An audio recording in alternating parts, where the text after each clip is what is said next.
अस्सलाम वालेकुम स्टूडेंट्स, उम्मीद है आप सब खैरियत से होंगे। बग़ैर किसी ताख़ीर के स्टार्ट करते हैं मॉड्यूल 7 को। और हमने पिछले लेक्चर्स में भी सर्च ऑपरेटर्स देखे थे। हमने देखा कि हम किस तरह से मुख्तलिफ़ सर्चेस को इस्तेमाल करके अपनी गूगल सर्च को मज़ीद बेहतर कर सकते हैं और किस तरह से हम किसी भी वेबसाइट का कैश्ड वर्जन यूज़ कर सकते हैं जब वो वेबसाइट काम नहीं कर रही होगी। तो स्टार्ट करते हैं। सबसे पहले है स्टॉक्स ऑपरेटर। अगर आप किसी कंपनी के स्टॉक्स देखना चाहते हैं तो ये जिस तरह, अब आपको ये सारे नाम याद रखने की ज़रूरत नहीं है कि आप कौन कौन से ऑपरेटर यूज़ करते हैं। सर्च ऑपरेटर, आपसे पेपर में कोई इस तरह का सवाल नहीं किया जाता कि स्टॉक्स ऑपरेटर, इन सारे सर्च ऑपरेटर्स के नाम बताएं, ठीक है। तो परेशानी की ज़रूरत नहीं है, जस्ट आपको कंसेप्ट होना चाहिए। अगर आपसे एमसीक्यूज़ में पूछ लिया जाता है कि स्टॉक्स आपने चेक करने हैं, माइक्रोसॉफ्ट कंपनी है, तो कौन सी क्वेरी ठीक होगी, ठीक है। तो आपको पता होना चाहिए कि सबसे पहले क्या आएगा, स्टॉक्स आएगा, देन कॉलन आएगा एंड देन एप्पल का नाम आ जाएगा। ये करेक्ट ऑप्शन है। आपके कंसेप्ट क्लियर होने चाहिए। ज़्यादातर ये जो शुरू के लेक्चर हैं इनमें एमसीक्यूज़ ही पूछे जाते हैं, इनमें से शॉर्ट क्वेश्चंस नहीं पूछे जाते। देन आ जाता है मैप ऑपरेटर के हवाले से। आपने किसी भी सिटी का मैप देखना है तो आप क्या क्वेरी देंगे, मैप कॉलन लाहौर। सिमिलर है ये स्टॉक्स और मैप वाली, stocks colon Apple, map colon Lahore. Movie operator, आपने मूवी देखनी है तो मूवी लिखें एंड देन कॉलन लगाएं और जो भी मूवी का नाम है आप उसको लिख दें। आपको उसके हवाले से जितनी भी इंफॉर्मेशन है वो आपको पता चल जाएगी।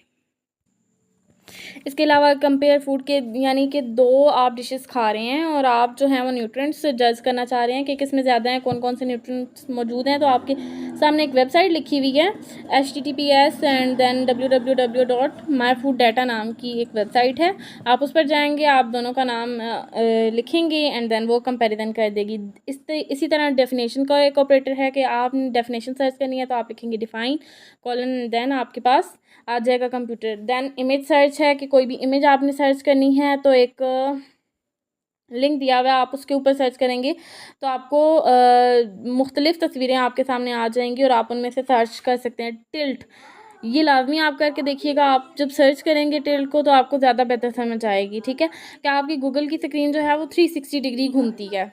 360 डिग्री क्या होता है, सर्कुलर, यानी उल्टी हो जाती है, 360 डिग्री घूमती है, ठीक है। ये आप लाजमी, ये जो हाईलाइट हुई हुई है ये वेबसाइट, इस पर क्लिक करेंगे तो आपको अच्छे तरीके से समझ आ जाएगी।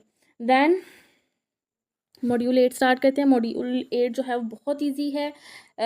इन टाइटल का क्या मतलब होता है, सबसे पहला जो ऑपरेटर है वो है इन टाइटल। इन टाइटल का क्या मतलब होगा कि टाइटल के अंदर मौजूद है। इन टाइटल, टाइटल में मौजूद है, यानी सारे अब जब भी आप इन टाइटल कॉलन अपनी क्वेरी लिखेंगे कि आईफोन वर्सेस एंड्रॉयड या टोयोटा वर्सेस करोला या जो भी आपकी क्वेरी है, तो उसमें क्या होगा, उसमें ये होगा कि जहाँ भी टाइटल में ये वर्ड्स हैं वो सारे वेब पेजेस आएंगे।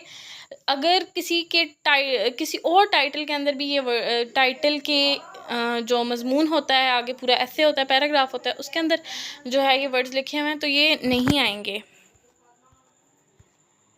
लेकिन ये चीज़ याद रखिएगा कि इन टाइटल में हमने डबल कोटेशंस लाजमी लगानी होती हैं। इसी तरह अगला जो है वो ऑल इन टाइटल है, लेकिन उसमें हम डबल कोटेशंस जो हैं वो नहीं लगाते हैं, यूज़ नहीं करते हैं।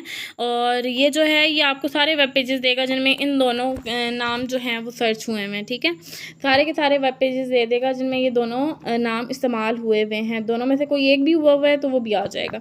इन URL कि URL में मौजूद होगा। URL क्या होता है कि कोई भी आप वेब पेज एक्सेस कर रहे होते हैं तो क्रोम में जो है वो ऊपर लिखा हुआ आ रहा होता है, URL बाकायदा मेंशन होती है। अगर आपने लैपटॉप पे देखा हो, लैपटॉप में भी जो है वो ऊपर कंप्लीट URL नज़र आ रही होती है, ठीक है। अगर ये वर्ड जो है वो URL में मौजूद है तो ये आपको सर्च करके दे देगा। एंड ऑल इन URL यानी आपने 6-7 एक लफ्ज़ लिख दिया, अगर उनमें से कोई एक भी वर्ड URL में मौजूद होगा तो वो URL सर्च होकर आ जाएगी, ठीक है। देन है इन टेक्स्ट। इन टेक्स्ट, अब देखें इन टेक्स्ट के लिए जो पहला टिक है ना वो इन टेक्स्ट का लिखा हुआ है कि टेक्स्ट के अंदर मौजूद है, किसी भी पैराग्राफ के अंदर ये लफ्ज़ मौजूद है। अब ये वही वेबसाइट्स आएंगी जिनके अंदर ये चारों लफ्ज़ मौजूद होंगे, ठीक है। इन चारों लफ्ज़ का मौजूद होना ज़रूरी है। लेकिन जो ऑल इन टेक्स्ट है दूसरा वाला, 8.4 में जो दूसरा वाला लिखा हुआ है ऑल इन टेक्स्ट, उसमें जैसे लिखा हुआ है all in text colon virtual university admission 2018, इसमें वही आएंगे कि उन चारों में से अगर कोई एक प्रेजेंट होगा, ठीक है, तो वो वेबसाइट्स भी आ जाएंगी। फॉर एग्जांपल अगर किसी वेबसाइट के अंदर सिर्फ 2018 लिखा हुआ है ना, तो वो भी आपके सर्च रिजल्ट में आ जाएगी। प्रॉक्सिमिटी सर्च क्या होती है? इसका ये मतलब है कि आपको कोई ऐसा पैराग्राफ चाहिए, मतलब आपको दो वर्ड्स हैं। फॉर एग्जांपल मैं कहती हूँ कि एक तरफ लिखा हुआ हो वर्चुअल यूनिवर्सिटी और फिर 5-6 लफ्ज़ का फासला हो और फिर लिखा हुआ हो कि रेक्टर ऑफ वर्चुअल यूनिवर्सिटी, ठीक है, एक ऐसा पैराग्राफ हो ना, इमेजिन करें। तो क्या होगा, मैं दोनों ये कीवर्ड्स लिखूंगी और दरमियान में लिख दूंगी अराउंड 6, ब्रैकेट के अंदर पैरेंथीसिस के अंदर लिख दूंगी 6, जो स्मॉल ब्रैकेट्स होती हैं। इसी तरह ये देखें यहाँ पर भी लिखा हुआ है एजुकेशन अराउंड 3 वर्चुअल यूनिवर्सिटी। तो ये एक ऐसा पैराग्राफ सेंड करेगा जिसमें एजुकेशन और वर्चुअल यूनिवर्सिटी के दरमियान 3 मजीद लफ्ज़ भी लिखे होंगे। देन है let's solve a complex query, ये भी इस्तेमाल किया जा सकता है।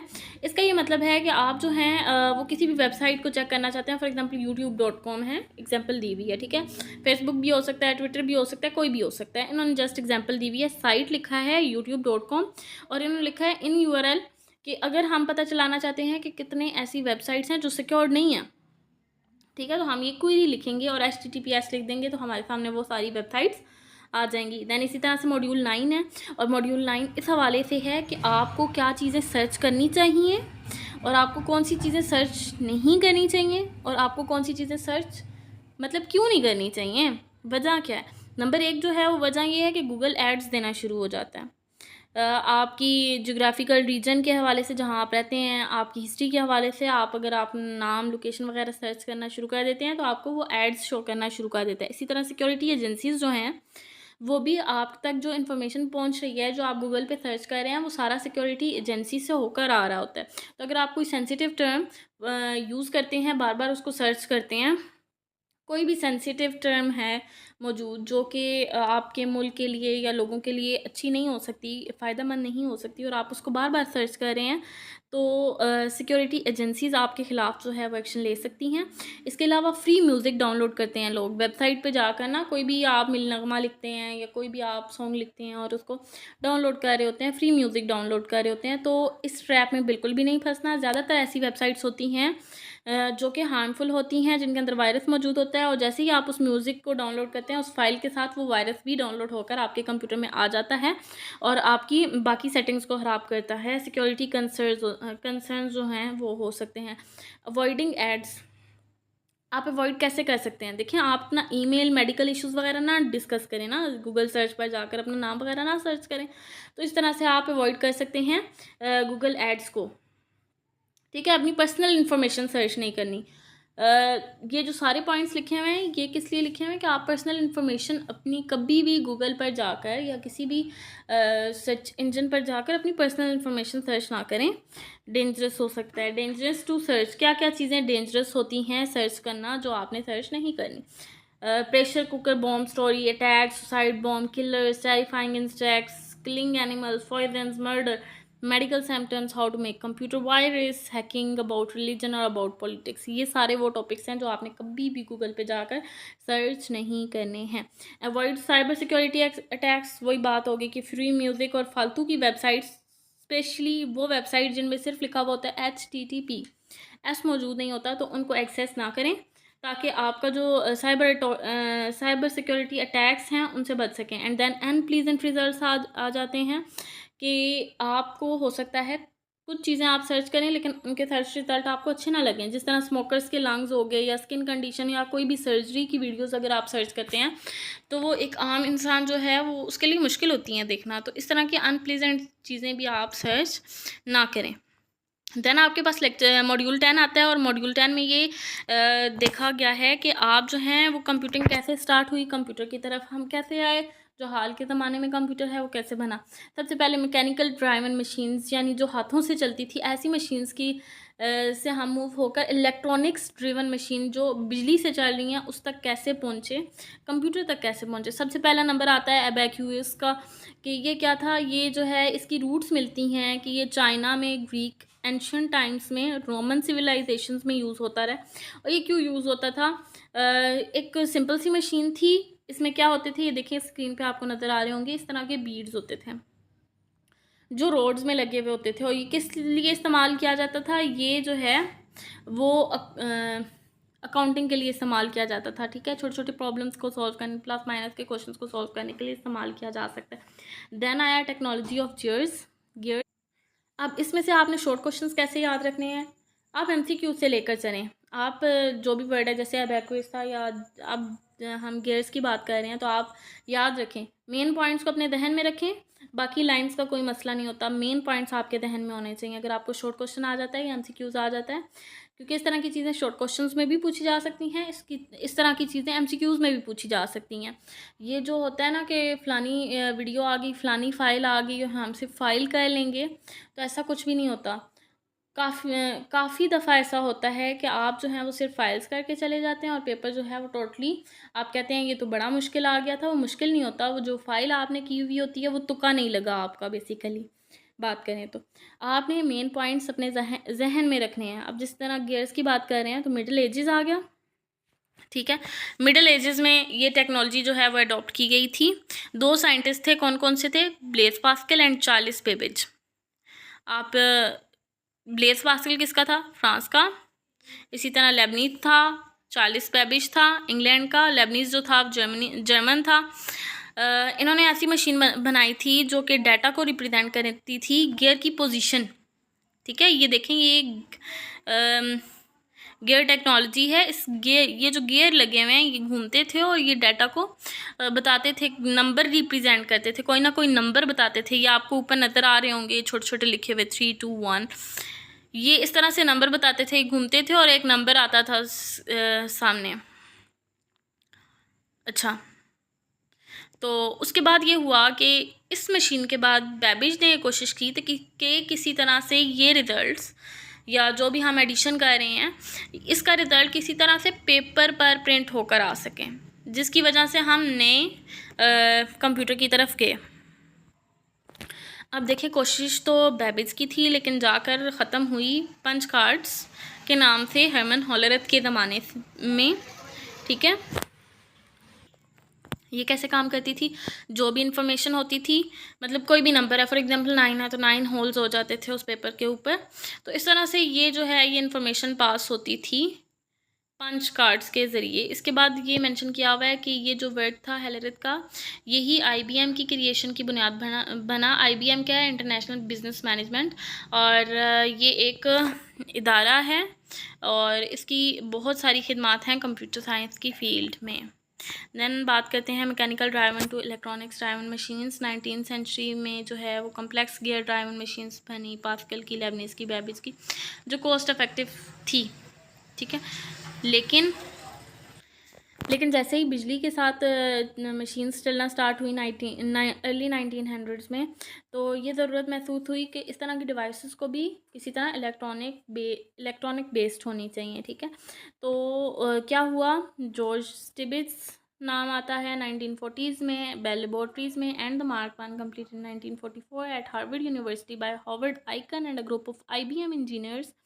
These machines made heavy use of electronically controlled mechanical relays, यानी कि बिजली की मदद से इनको कंट्रोल किया जाता था और अपना आउटपुट हासिल करने की कोशिश की जा रही थी। उस टाइम पे जो है वैक्यूम ट्यूब्स को यूज़ किया गया था, सबसे पहले जो है वो वैक्यूम ट्यूब्स को यूज़ किया गया था। दैन इनियक आता है, इनियक में जो है वो हम वैक्यूम ट्यूब से निकलकर हम ट्रांजिस्टर की तरफ आ चुके थे। इनियक क्या है, इनियक की आपको स्टैंड फॉर फॉर्म याद होनी चाहिए, electronic numerical integrator and calculator.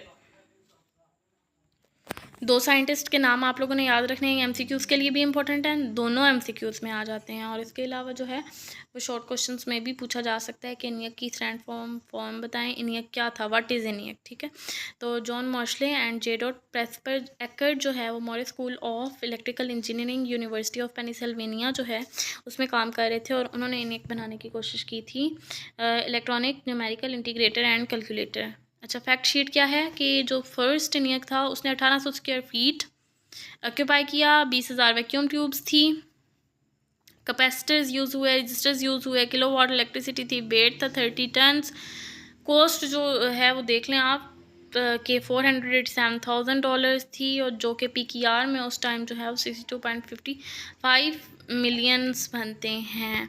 Rapid advancement, ENIAC में रैपिड एडवांसमेंट क्या हुई, ट्रांजिस्टर्स आ गए थे, देन इंटीग्रेटेड सर्किट्स आए, इसी तरह साइज़ कम होना शुरू हो गया। देखें 18 स्क्वायर फीट से लेकर अगर हम आज के ज़माने के कंप्यूटर को देखें कितनी जगह ले रहा होता है। Then processing power doubling in 2 years, desktop computer आ गए, Steve Jobs and Stephen Wozniak in 1976, IBM launched PC in 1981 में आ गया, वेब आ गया, स्मार्टफोन्स आ गए। देन हमारे पास अगला लेक्चर है मॉड्यूल 11 पर, बिट्स पर। ये जो है ये थोड़ा मैथमेटिकल है, तो ये रजिस्टर पर इंशाल्लाह समझाऊंगी आपको। इसके साथ साथ आखिर में बस मैं सिर्फ इतना कहना चाहूँगी कि खुश रहें और खुशियाँ बिखेरें। अल्लाह हाफिज़।